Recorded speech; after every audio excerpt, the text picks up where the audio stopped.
Hello guys, pakita ko na sa inyo paano gumana tong Kraken. Itong Kraken kasi, para lang to siyang evil twin. Yun na naman yung nito, function niya. Paano ba siya gagana? So, kinabit ko na, kailangan kasi naka power bank. Wala kasi siyang battery. Yan. Tapos, ma-access mo lang siya sa phone. Open natin yung browser. Dali. Connect muna natin siya kasi inedit ko na siya sa pwede mo mapalitan yung Wi-Fi password tsaka SSID niya. Yan. Packet Wi-Fi. Yan ang ginamit ko. So, para ma-access mo yung site niya, pinaka-web tool. 192, itong may dashboard. 192.168.1.1 tas dashboard. Yan. Halimbawa, nakapag-login ka na dyan. Ang gagawin mo, yan pa lang siya. Yan pa lang siya. Ang gagawin mo, rescan. Pag rescan mo yan, automatic yan siya. Magre-restart. Kumbaga na-rescan niya na yung mga wifi dito sa area ko. Kung ano lang yung coverage niya. So, balik lang natin. Kasi madi-disconnect eh. So, i-connect na natin siya dun sa packet wifi sa Kraken. Sundan nyo na lang. Yan, sa dashboard. Eto na siya. Yan. Hmm.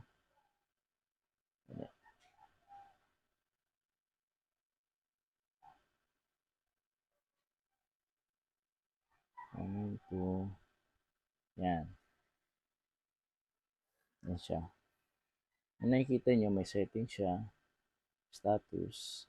Sa settings naman, pwede nyo palitan itong portal logo. Meron tayong logo. Makikita nyo sa background. Yung mga logo niya. Dali.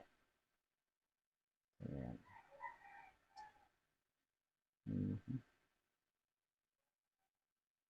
Ayan, nawala.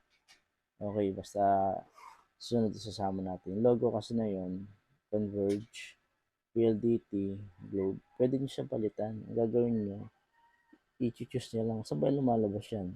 Lalabas yan siya kapag halimbawa na makapag-login yung target mo doon sa clone, yun ang lalabas. Halimbawa, ang target mo PLDT, lagay mo yung PLDT na logo. Lalabas yung logo ng PLDT. So, maisip niya, PLDT, ano ko to, router. So, ganito yan, ganito mangyayari. Pakita ko muna sa inyo yung laman nito. Dito naman sa Kraken, mapapalitan mo yung password, yung SSID, tsaka password. Kasi dun sa deuter ko na isa, hindi. As is na yun, kung ano lang ilalagay natin. Ito, mapapalitan mo. So, balik tayo sa attack. Yan. Sample natin, ito, papakita ko sa inyo. Ito kasing, sinubukan ko na sa akin, sa Ubash. Marirecord siya dito. Kahit marirestart tong Kraken na, automatic masasave na siya dyan. Halimbawa, itong, try natin itong ginawa ko sa akin. Check niya na. Select mo lang yan. Start mo lang yung attack. So, ang mangyayari dyan, madi-disconnect yung pinaka-dashboard mo. Kita nyo yan madi-disconnect ka dyan. Tapos, itong Kraken, gagawa siya ng panibagong itong Ubash project. So, hindi siya makakonect, di ba? Original. So, gagawa siya ng panibago na walang password. Automatic connect siya. Ngayon, magpa-pop up yan. Yan. Yung sinasabi ko, mapapalitan mo pwede mo lagyan ng logo yan. Mapapalitan mo itong nakalagay dito na a problem with your router has been detected. Pwede mong palitan. Pwede mong gayahin yung sa ibang network. So, halimbawa, nakapag-login yung target mo. ito lumabas. So, inisip niya, kailangan ko siguro i-update. Pero, ang iba naman, hindi naman kasi kailangan kasi na ilagin niya ulit yung password sa wifi niya. Sample natin. Baesh Pogi. Yan, update. So, na-restart na. Okay. So, itong Kraken natin, mawawala yung clone na ginawa niya. Nawala na yung clone. Na-restart na siya. Ngayon, kahit bunutin natin yan, na-save na dito yung password nun. Balik natin ah. Balik natin. So, connect natin. Connect natin. Yan. Ito, normal lang yung lumalabas. Connect natin. So, balik ka na sa dashboard. Yan. Diba? So, yun na. Kita mo, yung sinubukan natin. Mare-record na siya dyan. Kahit ma-restart mo to, okay lang. Mare-record na siya dito. Yan. Poop by Pogi. Yan. I-risk ka natin. Medyo tricky lang siya. Kailangan kasi, auto kasi na nag-reset. Hindi kagaya kasi ng Mochi, yung flipper natin, na may screen. Kagandaan lang din kasi nun. Marami siyang functions. May ganun din siya, idle portal. Pero may screen siya sarili. So, yun lang. Ito kasi, pwede mo magamit sa cellphone mo. Saan na yan? Connect natin.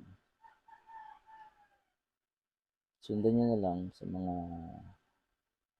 hindi medyo mabilis lang yung natin tutorial. Yan. Yan, kagaya yan. Na-save na natin. Ito pa lang yung nadidetect ko dito sa area ko. Kasi nasa loob ako ng bahay. Kung nasa labas ka, nadidetect yan. Yun lang yung nito, functions ito. Pangkuha siya ng password. Pero syempre, hindi ibig sabihin na pag halimbawa na pinili natin yung isang wifi, makuha na natin agad. Paano na lang pag hindi teki yung may-ari ng wifi na yun? Halimbawa, ano kaya ito lumabas? Hindi naman, alam niya, baka medyo Pero, ang diskarte lang dyan, palit na ng logo.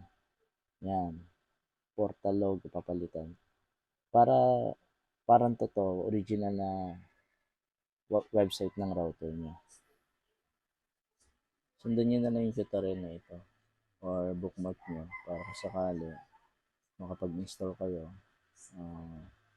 meron kayong gagayahin kung paano siya gumana. Maraming salamat.